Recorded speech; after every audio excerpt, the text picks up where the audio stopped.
Innalhamdulillah nahmaduhu wa nasta'inuhu wa nastaghfiruh wa na'udzu billahi min syururi anfusina wa min sayyiati a'malina may yahdihillahu fala mudilla lahu wa may yudlil fala hadiyalah. Asyhadu an la ilaha illallah wa asyhadu anna Muhammad Rasulullah. Pada kesempatan kali ini saya ingin bahas lanjutan dari Al-Baqarah 41 sampai 60. A'udzu billahi minasyaitonir rajim. Bismillahirrahmanirrahim. Wa aminu bima anzaltu musaddiqan lima ma'akum wa la takunu awwala kafirin bih wa la tashtaru bi ayatina thamanan qalila wa iyaya fattaqun wa la talbisul haqqa bil batili wa takfutumul haqqa wa antum ta'lamun. وأقيموا الصلاة وآتوا الزكاة واركعوا مع الراكعين أتأمرون الناس بالبر وتنسون أنفسكم وأنتم تتلون الكتاب أفلا تعقلون واستعينوا بالصبر والصلاة وإنها لكبيرة إلا على الخاشعين الذين يظنون أنهم ملاقو ربهم وأنهم إليه راجعون.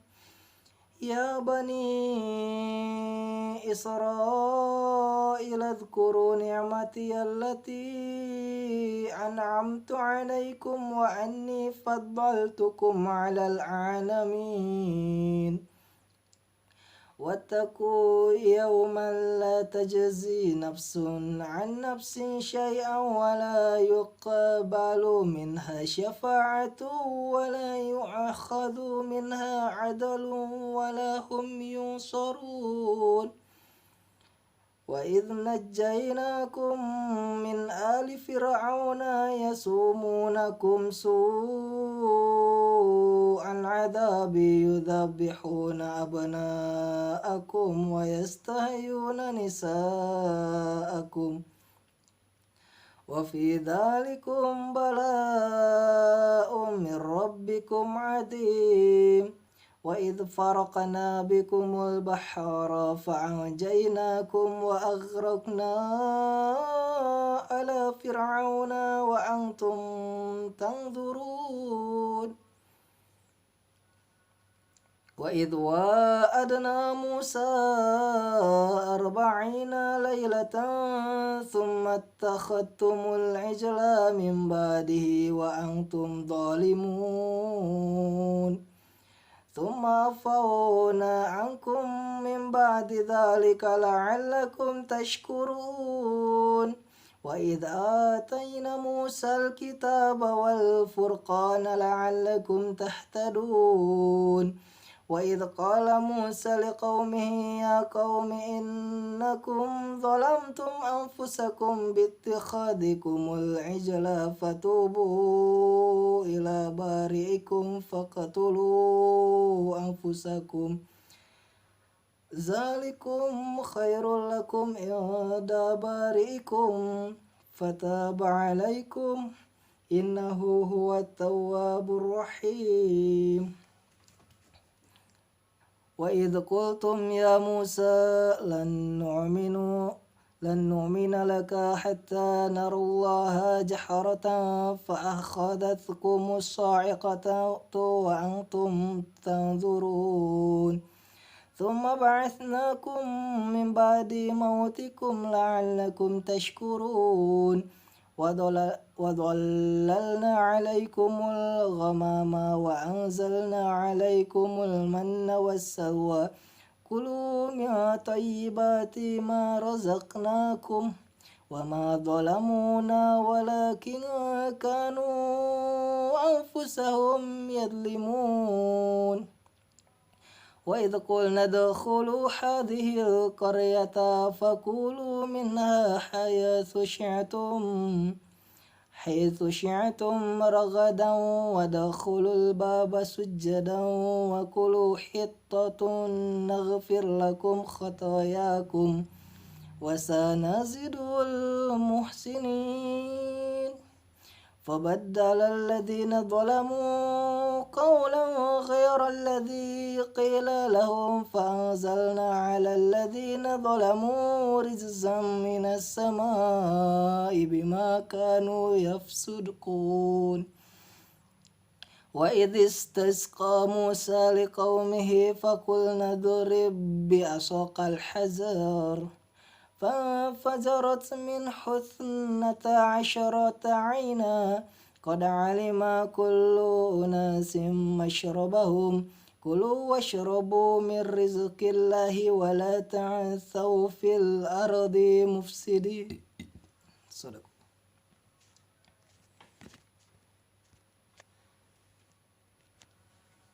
Dan berimanlah kamu kepada apa dalam artian Al-Quran yang telah aku turunkan, yang membenarkan apa yang ada pada kamu pada saat ini, Taurat. Dan janganlah kamu menjadi orang yang pertama kafir kepadanya. Janganlah kamu jual ayat-ayatku dan dengan harga murah, dan bertakwalah hanya kepadaku. Jadi di sini dengan maksud jangan menjual dengan ayat murah, yaitu tidak menjual Al-Quran, tidak menjual ayat-ayat, tidak menjual ilmu yang ada pada diri kita, ilmu Allah yang ada pada diri kita, untuk kepentingan duniawi kita, untuk kepentingan duniawi seseorang. Nanti sampai situ. Kayak gitu. Misal nih, ada hadis yang membahas terkait datangnya seorang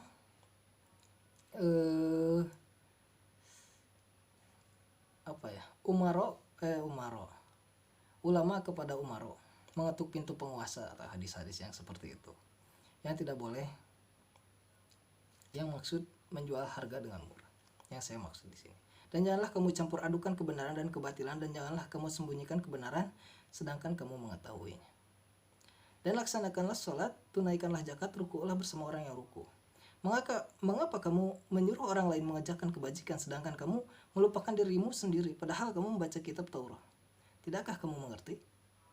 Dan mohonlah pertolongan kepada Allah dengan sabar dan sholat. Dan sholat itu sungguh berat kecuali bagi orang-orang yang khusyuk, yaitu mereka yang yakin bahwa mereka akan menemui Tuhan dan mereka akan kembali kepadanya. Jadi sholat itu bukan ini, tapi menjadi sebuah pertolongan bagi diri kita. Kalau pertolongan berarti dengan hati yang tulus, hati yang ikhlas, benar-benar memohon kepada Allah Subhanahu wa Ta'ala. Wahai Bani Israel, ingatlah nikmatku yang telah aku berikan kepadamu, dan aku telah melebihkan kamu dari semua umat yang lain di alam ini. Jadi Bani Israel ini telah Allah muliakan pada saat itu, pada masa itu maupun masa sekarang. Wahai Bani Israel, ingatlah nikmatku yang telah aku berikan kepadamu. Itu jawaban. Bahwasanya Bani Israel telah Allah lebihkan derajatnya dibandingkan dengan bangsa-bangsa yang lain. Dan takutlah kamu kepada hari ketika tidak seorang pun dapat membela orang lain sedikit pun, sedangkan syafaat dan tebusan apapun darinya tidak diterima dan mereka tidak akan ditolong.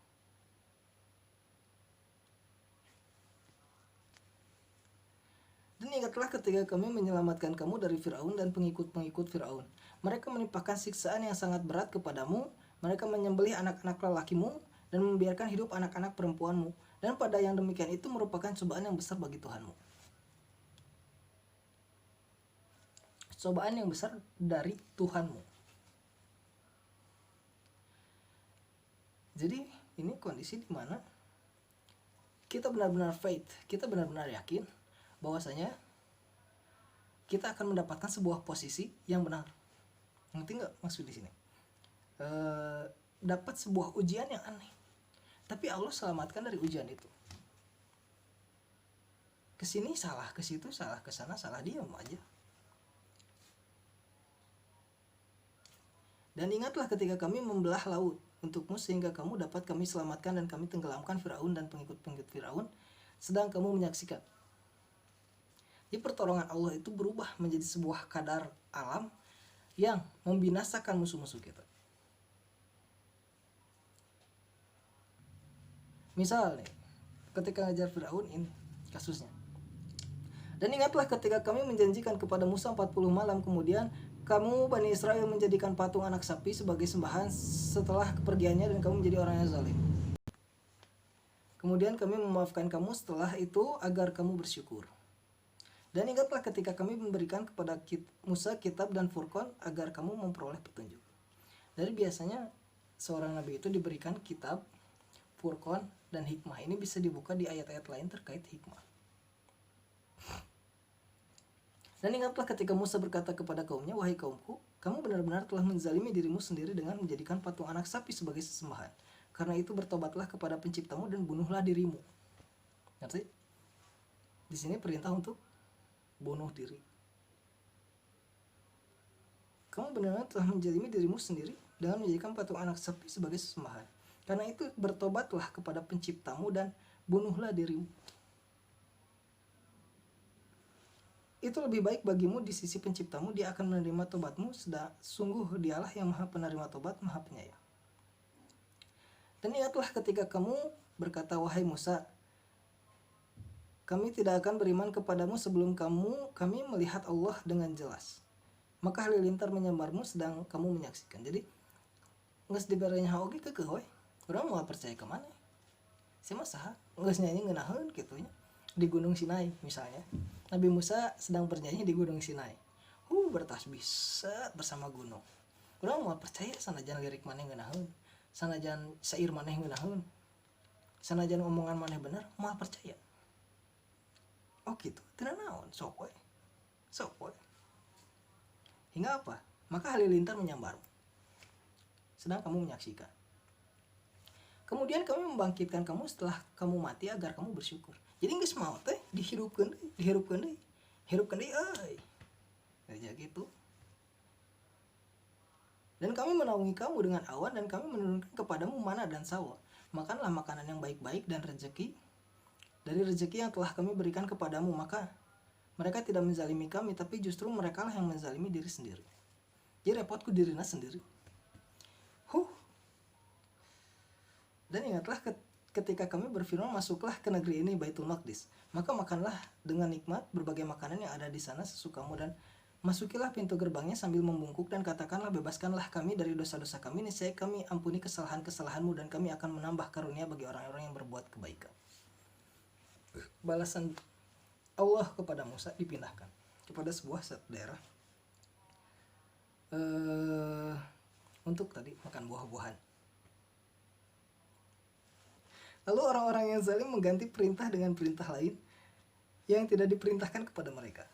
Maka kami turunkan malapetaka dari langit kepada orang-orang yang zalim itu karena mereka selalu berbuat fasik. Jadi bengkok we. Kalau pertamanya lurus,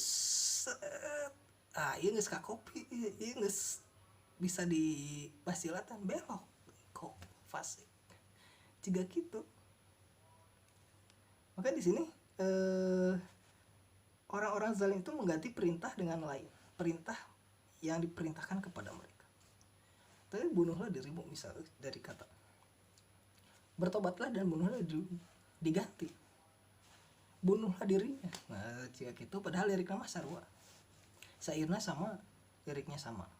Lirik syair Sulaiman, lirik syair para penyair, lirik syair ulama-ulama terdahulu sama. Dan ingatlah ketika Musa memohon air untuk kaumnya, lalu kami berfirman, pukullah batu itu dengan tongkatmu, maka memancarlah darinya 12 mata air. Setiap suku telah mengetahui tempat minumnya masing-masing, makan dan minumlah dari rezeki yang diberikan Allah, dan janganlah kamu melakukan kejahatan di bumi dan dengan berbuat kerusakan. Jadi ini sebuah pelajaran bagi siapapun yang ingin menjadikan Al-Quran sebagai pedoman pada masa Nabi Musa, pada masa Bani Israel, bahkan pada masa sekarang bisa sama. Makanya kita nafsirin Al-Quran bisa lihat dengan hadis, bisa lihat dengan ayat lain, bisa lihat dengan fakta hari ini. Kita mah happy aja menghadapi kehidupan gimana, kayak gitu. Ini sebuah pelajaran yang sangat berharga bagi diri kita sendiri. Semoga bisa menjadi manfaat bagi seluruh umat manusia. Billahi taufiq wal hidayah. Wassalamualaikum.